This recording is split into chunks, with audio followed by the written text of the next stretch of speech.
Haifa कब से अपने बिस्तर पर करवटें बदल रही थी, मगर उसको नींद नहीं आ रही थी। न जाने कैसी बेचैनी थी जो सुकून नहीं लेने दे रही थी। आखिर तंग आकर वो अपने बेड से नीचे उतरी। उठकर उसने घड़ी में वक्त देखा। रात का 1 बज रहा था जब वो कमरे का दरवाज़ा खोलकर बाहर आ गई। गहरी स्याह रात ने झिलमिलाते हुए सितारों की चादर ओढ़ रखी थी। वो फुआरे के करीब आकर बैठ गई और स्याह आसमान को देखने लगी और चारों तरफ का जायज़ा लेने लगी। वो लाशऊरी तौर पर उस स्याह परिंदे की मुंतज़िर थी। तभी उसने अपनी मुट्ठी में बंद सुनहरी पर को फुआरे के पानी में डाला। सुनहरी पर को पानी में डालते ही बहुत से छोटे छोटे जुगनू पानी में चमकने लगे। हाइफा मदहोश होकर ये मंजर देखने लगी। तभी इसको अपने पीछे से किसी के कदमों की आवाज़ आई। उसने जल्दी से वो पर पानी से निकाल लिया और पीछे मुड़कर देखा। हाइफा बेटा, इतनी रात को यहाँ क्या कर रही हो? शेख कमाल जो पानी पीने उठे थे उसको फुआरे के पास बैठे देखकर बोले। बाबा, नींद नहीं आ रही थी इसलिए यहाँ आकर बैठ गई। वो बोली, बेटा जाओ अपने कमरे में, इतनी रात को यूं बाहर नहीं बैठा करते। शेख कमाल समझाने वाले अंदाज में बोले। जी ठीक है, हाइफा अपने कमरे की तरफ जाते हुए बोली और जल्दी से अपने कमरे में आकर बिस्तर पर लेट गई। वो इस मंजर के बारे में सोचने लगी। इन चमकते हुए जुगनुओं के बारे में सोचते हुए न जाने कब उसे नींद आ गई। नीम तारीख कमरे के एक कोने में आग जलाए स्याह लिबास पहने हुए सुर्ख आंखों वाला आदमी अपनी आंखें बंद किए कुछ पढ़ने में मशगूल था। तभी एकदम से कमरे में धुआं भरने लगा। ये धुआं चंद लम्हे रहा, क्योंकि वो धुआं अब एक स्याह ह्योले में तब्दील हो गया था। सुर्ख आंखों वाले आदमी ने अपनी आंखें खोली। तुमसे एक छोटा सा काम नहीं हो सका क्या? तुम्हारी इतनी सी ताकत है, तुम इस एक अकेले का मुकाबला नहीं कर सके। मेरी सारी मेहनत ज़ायल कर दी। गुस्से से सामने खड़े हुए ह्योले को देखकर बोला, दफ़े हो जाओ मेरी नज़रों के सामने से। मुझे तुम्हारी कोई बात नहीं सुननी, इससे कि पहले कि मैं तुम्हें जलाकर भस्म कर दूं। दूर हो जाओ मेरी नज़रों से और मुझे अपनी शक्ल मत दिखाना। सुर्ख आंखों वाले ने अपने पास रखे हुए पानी को स्याह ह्योले पर फेंकते हुए कहा। स्याह ह्योले ने पानी पड़ते ही वहाँ से गायब हो गया। कैसे? ऐसा कैसे हो सकता है? ये बिल्कुल ठीक नहीं हुआ है। सुर्ख आंखों वाला गुस्से से कमरे में इधर उधर चक्कर लगाते हुए बोला। मैं अपनी मेहनत को इतनी आसानी से ज़ाय नहीं होने दूंगा। तभी वो पिंजरे में कैद उल्लू की तरफ आया और उसे पिंजरे से बाहर निकाला। सुर्ख आंखों वाले ने छुरी के एक ही वार से उल्लू की गर्दन काट दी और उसका खून एक प्याले में जमा करने लगा। जब सारा खून प्याली में निकाल लिया तो इसने उल्लू की गर्दन और बाकी जिस्म को जलती हुई आग में डाल दिया और फिर खुद दोबारा आग के सामने बैठकर कोई मंत्र पढ़ने लगा।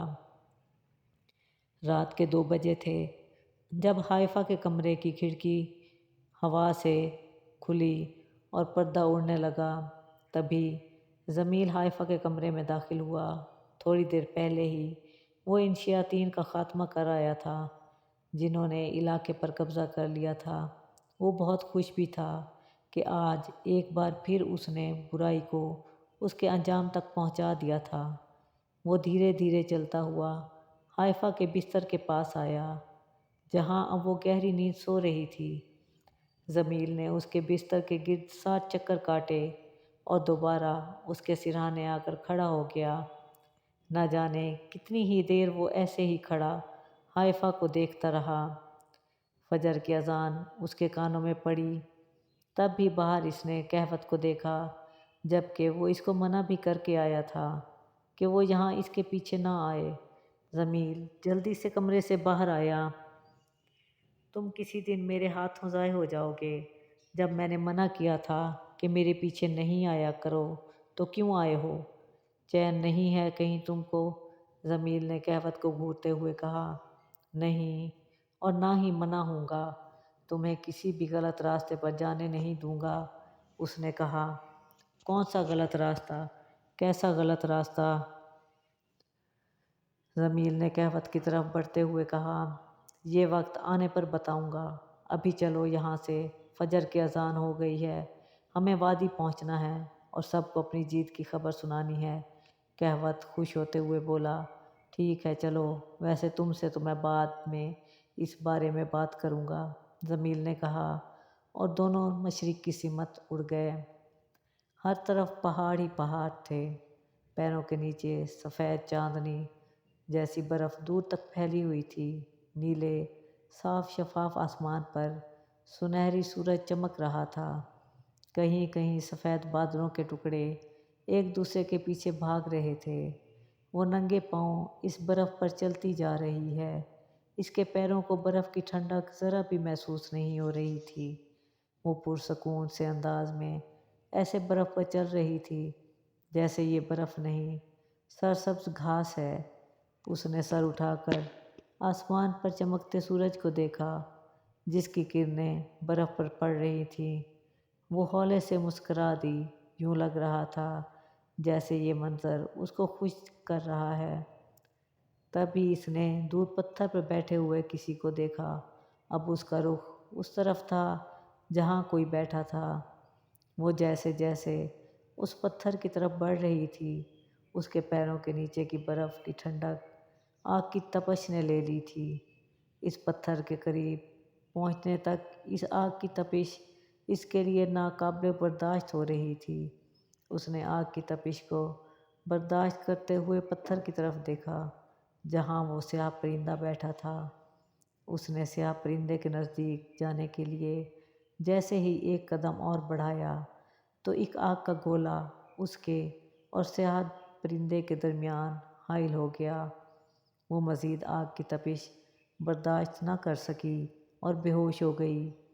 ہائفہ نے آنکھیں کھولتے ہی سب سے پہلے اپنے پیروں کی طرف دیکھا، اسے ابھی بھی اپنے پیروں کے نیچے آگ کی تپش محسوس ہو رہی تھی۔ اس نے جلدی سے واش روم میں جا کر اپنے پیروں پر پانی ڈالا، اسے یوں لگا جیسے جلتی ہوئی آگ پر کسی نے پانی ڈال دیا ہو۔ ہائفہ جو فجر کی نماز کے بعد سو گئی تھی، اس خواب نے اس کو جگا دیا تھا۔ ہائفہ دوبارہ اپنے بستر پر آ کر بیٹھ گئی۔ وہ اب خوابوں سے پریشان ہونے لگی تھی، آخر ان خوابوں کی کیا حقیقت تھی؟ وہ خود سے الجھنے لگی تھی۔ ارے آپی اٹھ گئی، چلے ناشتہ کرتے ہیں، بہت سے کام کرنے ہیں، شام کی تقریب میں جانے کی تیاری بھی کرنی ہے۔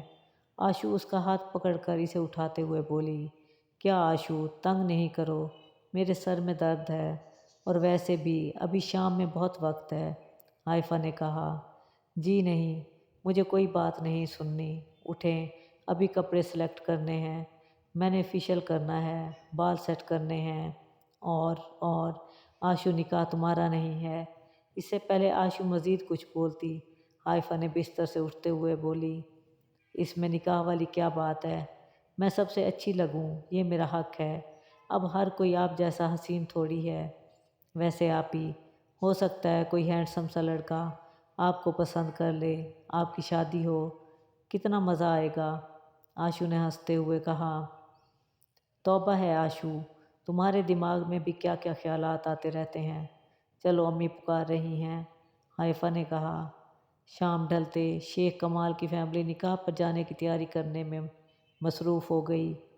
ہائفہ نے اورنج اور میرون کلر کے کمبینیشن والا خوبصورت جوڑا پہن رکھا تھا، ہلکا سا میک اپ، شہد رنگ آنکھوں میں لگا کاجل جس نے انہیں اور بھی حسین بنا دیا تھا، کانوں میں سنہری رنگ کے جھمکے، دائیں ہاتھ میں لباس سے ہم آہنگ کانچ کی چوڑیاں اور بائیں ہاتھ میں سونے کا بریسلٹ پہن رکھا تھا۔ ہائفہ کم کم ہی ایسے تیار ہوا کرتی تھی۔ وہ اپنے لمبے بالوں میں برش کر رہی تھی جب آشو کمرے میں آئی۔ ماشاء اللہ آپی، کتنی پیاری لگ رہی ہیں، آشو نے بہن کو دیکھ کر کہا۔ تم بھی بہت اچھی لگ رہی ہو آشو، جس نے لائٹ بلو کلر کا ڈریس پہنا تھا اور مناسب سے میک اپ کر رکھا تھا۔ ہائفہ اسے دیکھ کر بولی، اچھا اب مجھے بتاؤ میں بالوں کا کیا سٹائل بناؤں، مجھے تو کچھ سمجھ نہیں آ رہی۔ ہائفہ نے کہا، شکر ہے میں نے اتنے لمبے بال نہیں رکھے، آئیں میں بنا دیتی ہوں آپ کے بال۔ आशु ने अपने कटे हुए बाल को देखते हुए कहा। आशु, आशु, तुम्हारे बाबा का रुमाल नहीं मिल रहा, कहाँ रखा है? तभी जुबैदा बेगम ने आशु को आवाज़ देते हुए कहा, जाओ आशु, तुम अम्मी की बात सुनो, बाल मैं खुद ही बना लेती हूँ। हाइफा ने कहा, अरे नहीं आपी, मैं बस 1 मिनट में आई। अम्मी की बात सुनकर आशु कमरे से बाहर जाते हुए बोली, पहले ही देर हो रही है, ऐसा करती हूँ सादा सा जूड़ा बना लेती हूँ, ये ठीक रहेगा। हाइफा खुद से बात करते हुए बोली। इसी लम्हे कमरे में जमील तेज़ हवा का झोंका बनकर दाखिल हुआ और हाइफा के करीब आकर खड़ा हो गया। हाइफा ने जैसे ही बालों को बांधने के लिए जूड़ा पिन उठाई तो वो टूट गई। हाइफा ने फिर पिन उठाई, वो भी टूट गई। ये शरारत जमील कर रहा था। तुम खुले बालों में ज़्यादा अच्छी लगती हो। तब भी वो हाइफा के करीब हुआ और उसके कान में सरगोशी करते ही गायब हो गया। हाइफा ने घबराकर कमरे में आसपास देखा, वहाँ कोई नहीं था। उसने ऐसे ही बालों को खुला रहने दिया और जल्दी से दुपट्टा सर पर लेकर कमरे से बाहर निकल आई। मैं आपको ही बुलाने जा रही थी आपी, बाबा कह रहे हैं देर हो रही है, चलें। आशु ने हाइफा को देखकर कहा।